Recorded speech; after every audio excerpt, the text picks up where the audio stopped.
Hey everyone, Pupsker here. Today we're going to go over everything coming with the Warframe Isleweaver update. New Warframe Araxia, new augment mods, new Warframe weapons, you know, every single thing. First and foremost, when is the actual update coming? I know everyone keeps asking.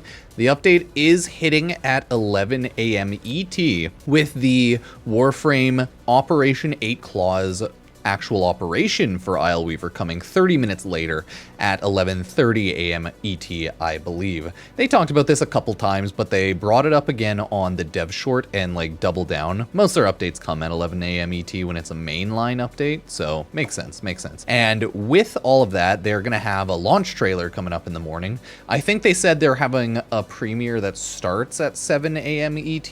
So the Warframe trailer probably drops at 11 a.m. ET with the update, but the premiere goes up early at like 7 a.m. ET, which I think just means you can click on it on YouTube, and like that's literally it. So yeah, cheers, that's pretty good, right? Yeah, thank you. Continuing on, after all the launch times early on, you're just able to play Operation 8 Clause and then Warframe Duviri. First and foremost, Warframe Duviri Isleweaver. You do have to be done, okay? You do have to be done Warframe's very own Hex update. I know, you have to be fully caught up with the story to play actual Warframe Isleweaver, so you got to keep that in mind. Once Warframe Isleweaver actually drops, we legitimately know everything about it, pretty much how to farm Araxia. We can farm new, well, not new. We can farm uncommon to legendary Eidolon Arcanes from the Operation 8 Clause update shop. That'll be at, well, I think the main shop is at Akrathis for the Duviri stuff, but maybe the event shop will be at Dominus Thrax. So, but maybe it will just be at Akrathis. So there's a lot of stuff to farm there. Run the new Warframe Araxia Isleweaver update. You can do the Operation 8 Clause. It's the same as the Belly of the Beast Operation Clan. Just play through it, go to your clan, and get loot that way. And it doesn't take long. You can get so much loot. In order to farm Araxia, you just farm Isleweaver. Araxia is a boss in Isleweaver. The Fractured Tide, you know, Whispers in the Wall, that's also a boss in Isleweaver. That's like the end boss. Cool, awesome. The shop contains Araxia, and it'll also contain her 3 weapons. I think one's like a secondary, like throwing weapon. The other one's the blade whip, I should say, melee. It's a whip, okay? And then the other one is a heavy incarnate scythe. And then there's a bunch of random cosmetics and loot to get through the Isleweaver update. And yeah, that's pretty much Operation 8 Clause Duviri Isleweaver. All you need to do is finish up the Hex quest, okay? You don't even have to be done the finale. You just have to run the Hex quest, I think, one time, and then you're good to go. And then you just grind Isleweaver. It's legitimately right above Duviri, the circuit. You can get Pathos Clamps, you can get new vendor loot, right? So that's pretty cool. All in all, good stuff there. Warframe also has new player experience. Yes, with new player experience, there's a lot of things actually coming to the game. We have Critical Golden Path rework to 1999.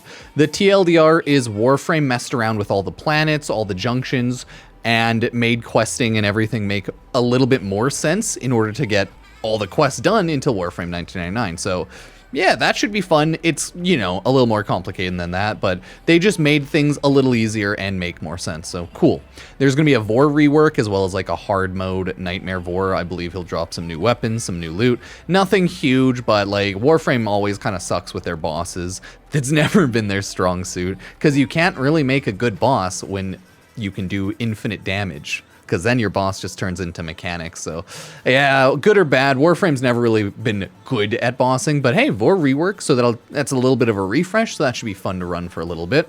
Other than that, there's enemy refreshes with the Bailiff, Ballista, and Eviscerator. They're just getting like slight upgrades and changes. Oh, Vor will have arcanes. Nice. Hopefully they're good arcanes, but I guess it'll take a little bit of time to see if we end up using all of them, but yeah, there's more junction reworks out of that. More unlocks and things changing around with junctions, like you get Rhino, I think. Rhino cost's been reworked, as well as Rhino's gonna be a drop from the junctions. I believe that's happening this update, so Not bad, not bad. They're messing with railjack difficulty, which I'm like, wait, what? Making plant pickups easier in the game. And yeah, arbitrations are now unlocked through junctions as well. So that's what Warframe has listed as their sweet new player experience tag. So hey, I'm all for it. It's always good when Warframe updates the game from fresh, because they always change things like that. So maybe one day I'll make a fresh account, but that just sounds painful in my mind. So might make some guides going over re-farming stuff like Rhino and the new optimal way to unlock different things like arbitrations and whatnot. So another arbitrations guide. Yeah, we can definitely do that, and I wouldn't be against it. There is also the quality of life update. Oh, I think they said even more Kim conversations for proto frames and like the Hex, original Hex members. So cool, awesome. They're making Incarnon shop changes. I think they're just making it a little better and easier to actually purchase and deal with Incarnons. So it's nothing bad at all, just adding some stuff to the Incarnon shop. Dojo and Captura quality of life, right? Like these are the smaller QOL things that they listed during their last dev stream. Just making things visibly easier with decorating and Captura and Dojos. Still good stuff. There are new operator hair for Flare, Minerva, Velmir, and Kaya. Love it. But more importantly, there are 4 new Warframe augments: Kullervo, Caliban, Citrine, and Jade. I believe this is the first Caliban augment, or maybe it's the first Kullervo augment. No, Kullervo has the Wrath of Ukko one. Yeah, definitely the first Caliban one. We already know what Citrine and Jade, though, have for the Warframe augments. Citrine gets a beautiful duration increase on her turret, and the companions, whether they're dogs or cats, I believe only dogs or cats, are able to just run around with the defense turret gem on their back. So, cool. Whereas Jade will have a 5% chance on hit with her, like, light well, energy well, I believe the ability is called. I can't really remember. Her well, 5% chance on hitting an enemy to just spawn a Jade light over them. So, I mean, like, yeah! All Incarnons will be for Plat with Cal and Zeraman. Yeah, I know. It's like, yeah, you can spend more money. I know, it's not a great quality of life change. That's why I'm like, yeah, whatever. Incarnon shop changes are just spend more money and things are a little easier if you want to spend platinum. Either way, that's cool. Whatever. It's still minimal in my mind. Luckily, though, with Warframe, melee slam changes are happening. People will love it. People are hating it. The TLDR is like, the more distance you have with your slam, the more damage it'll do. Shorter slams will have like a small limit cap, so you can't instant slam, and it'll have like smaller damages. So more distance on slam, more damage, less distance, less damage in range and stuff like that. So slam's better if it's long, worse if it's short. Yeah, that's kind of the casual stuff they talked about their quality of life, and that's not too bad. With some other stuff, we do have the full Valkyr rework. She's honestly not even changing that much. Like, her abilities are changing, but, like, functionally, she's gonna work the same.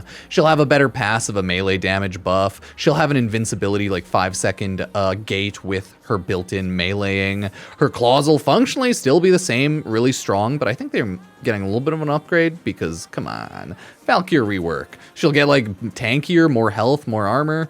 So, functionally, Valkyr will work the same, but she is getting a rework, and she is still a very cool and very strong frame. So you do need to remember that. All hail Valkyr. 10 out of 10. But her skin, Valkyr Heirloom, is not coming this update. That's coming July 21st. A lot of people keep confusing that and not realizing that it was never coming this update. They kind of like gaslit themselves into thinking Valkyr Prime was coming with Isleweaver. It was never coming with Isleweaver. You gaslit yourself. It was always coming July 21st. Sorry to tell you. So you gotta wait another month to goon to Valkyr Heirloom if that's your main prerogative with that. Either way, with that, right, Valkyr Reworks here, Citrine Deluxe Aphrodite skin as well. And it looks really good. Warframe posted a little trailer on all their socials about the Citrine Aphrodite skin. I threw down a sweet little short, and it's just a really pretty skin. I think Citrine is a very beautiful Warframe in general, because she's gems, okay? The Gemmussy. She's just gems, man. And so she always looks really cool. So there's a little bit of skins there, okay? A little bit of skins there. There's other stuff coming in the pack. I think to Corazon Syndana, Errato Signa, Rubilian Heavy Scythe skin, Dianda ephemera. Probably messed that up, but there's more cosmetics in general coming with that, okay? And with that, there's also, of course, the Araxia bundle with all that loot with Araxia, right? So remember about that. After those skins, though, there's one more set of skins with the Tennogen Isleweaver skins. Oh, not bad. There is a Netrofim, I'm going to mess up the names, Octavia skin, Hildren Sarcostema skin, Eternalia Tower Oculus, Stygian Oculus, and Ericoslium Archiplasmor skin. So we do get a little bit of Tennogen. Not bad, not bad. Can't really be mad at that. But look, I mean, whether you think there's a lot coming to this update or not, that is pretty much everything coming to this update.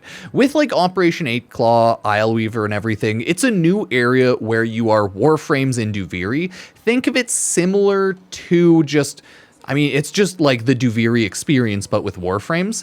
But it's on a new tile set. It's not going to be like directly the same, but functionally, yeah, it's just Duviri experience with Warframes on a new area called Isleweaver. New tile set, new bosses with Araxia, new boss with the, well, not new, but Fractured Tide returning boss, and Operation 8 Claw will have like Whispers in the Wall, the Murmur. So it should be pretty fun, pretty exciting. We're getting more Duviri, better way to farm Pathos Clamps, and honestly, that's all I really care about, because I kind of hate farming Pathos Clamps at a certain point. After you've farmed enough for Incarnins, I want to do other things in Duviri. So either way, we can do that, and Operation 8 Claw should be a lot of fun. So we'll definitely be streaming that a lot on Twitch and YouTube and stuff for the next handful of days. Either way, everybody, that is the update. Expect a small little TLDR video later on how to farm Araxia, and maybe I'll re-upload a fully detailed how to farm Araxia guide video once she actually releases, but like legitimately, the guide is just farm Isleweaver, right? And once you farm Isleweaver, if you don't end up getting Araxia as a drop from Isleweaver, just playing it, because it drops from the mission rotation, buy it from Akrathis with the currency that you get. So it's a very simple frame, very simple farm. You just have to be caught up in the hex to actually run the update. Either way, let me know what you think. Sub, like, Epic Games creator code Pupsker. Check out the socials, YouTube, Twitch, and all that. Cheers.